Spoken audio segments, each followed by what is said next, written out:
আসসালামু আলাইকুম এভরিওয়ান, আশা করি সবাই অনেক অনেক বেশি ভালো আছেন। আর আজকে আমি আপনাদের সাথে যে ভিডিওটা শেয়ার করতে যাচ্ছি সেটা খুবই ইম্পর্টেন্ট একটা ভিডিও। আমি অনেক দিন ধরে কোনো ইনফরমেশনটি ভিডিও মেক করছি না বা দিচ্ছি না, কারণ পার্সোনাল লাইফের ভিডিওগুলো বেশি শেয়ার করা হয়। তারপর আমাকে সবাই মেসেজ দিচ্ছে যে আপু তুমি একটু ডিটেলসে বলো এই ব্যাপারে কন্টেন্ট মনিটাইজেশন টুলস নিয়ে। তো এখন যেহেতু 2025 সাল, আর এখন কিন্তু আস্তে আস্তে ধীরে ধীরে সবাইকে কন্টেন্ট মনিটাইজেশন টুলসটা সবাইকে দিয়ে দিবে।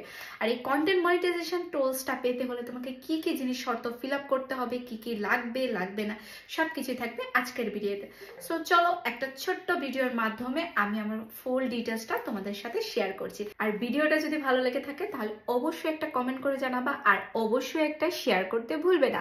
আর কে কোন জেলা থেকে দেখছো সেটাও কিন্তু কমেন্ট করে জানাবা। আর আমার ভিডিও ভালো লেগে থাকলে আমার পেজে একটা ফলো দিয়ে আসবা। So let's start. Facebook content monetisation পাওয়ার জন্য আপনাকে কিছু গুরুত্বপূর্ণ ধাপ অনুসরণ করতে হবে। নিচে কয়েকটি ধাপ আমি উল্লেখ করে দিয়েছি। প্রথমত, ফেসবুক পেজ তৈরি করুন। একটি সফল পেজ তৈরি করুন যা একটি নির্দিষ্ট টপিক বা একটি শ্রেণীর উপর ফোকাস করে এবং নিয়মিত কোয়ালিটিফুল কন্টেন্ট পোস্ট করুন। একটা কথা মনে রাখবেন, আপনি যখন একটা নির্দিষ্ট টপিক সিলেক্ট করবেন তখন কিন্তু অডিয়েন্স বেসড আপনার হবে।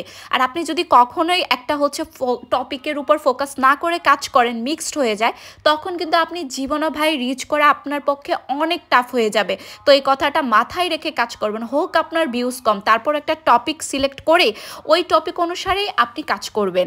দ্বিতীয়ত, যে কোনো একটা নির্দিষ্ট টপিক, মনে হচ্ছে একটা নির্দিষ্ট ক্যাটাগরি নিয়ে কাজ করতে হবে, মানে যে কোনো একটা নির্দিষ্ট ক্যাটাগরি নিয়ে কাজ করবেন, যেটা আগে বললাম।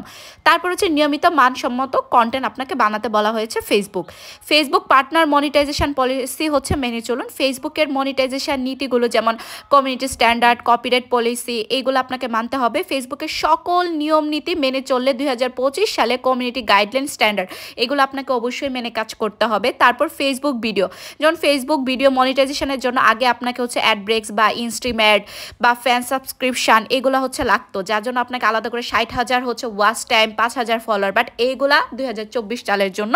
2025 সালে এগুলা কোনো কিছুই আপনার লাগবে না।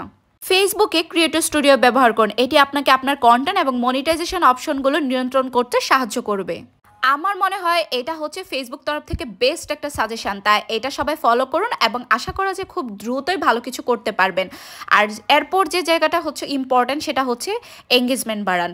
আপনার পেজে নিয়মিত পোস্ট, শেয়ার, কমেন্ট এবং লাইক বাড়ানোর চেষ্টা করুন, যাতে আপনার ফলোয়ার সংখ্যা বৃদ্ধি পায় এবং ফেসবুকের মনিটাইজেশন পাওয়ার, মানে কন্টেন্ট মনিটাইজেশন পাওয়ার সুযোগ আপনার বেড়ে যায়। আর চেষ্টা করবেন যে পেজগুলো আপনাদের সামনে আসে ওই পেজগুলোতে 10 সেকেন্ড 20 সেকেন্ড হলেও ভিডিও দেখে কমেন্ট করবেন। ক্রাইটেরিয়া নাই বলে কি আপনারা মনে করছেন যে আপনার এমনি হয়ে যাবে? কখনোই না। আপনাকে পর্যাপ্ত পরিমাণে কিছু হলেও ভালো ফলোয়ার থাকতে হবে, পেজের মধ্যে ভালো ভিউজ থাকতে হবে, বড় ভিডিও অবশ্যই আপলোড করতে হবে, পাশাপাশি ছোট রিলস আপলোড করতে হবে, মাঝে মাঝে লাইভ করবেন আর লেখালেখি পোস্ট করবেন। যদি এই জিনিসগুলো আপনি মেনটেন করে কাজ করতে পারেন তাহলে ইনশাল্লাহ আপনি ফেসবুক থেকে কন্টেন্ট মনিটাইজেশন পাবেন, অবশ্যই পাবেন। আর হ্যাঁ, এই পর্যন্ত ছিল ভিডিওটা। যদি ভালো লেগে থাকে তাহলে অবশ্যই একটা ফলো, লাইক অ্যান্ড শেয়ার দিয়ে কিন্তু পাশে থাকবেন। অবশ্যই একটা কমেন্ট করে যাবেন। তো আজকের মতো আসি, নতুন একটা টপিক নিয়ে সামনে আসবো ইনশাল্লাহ। আল্লাহ হাফেজ।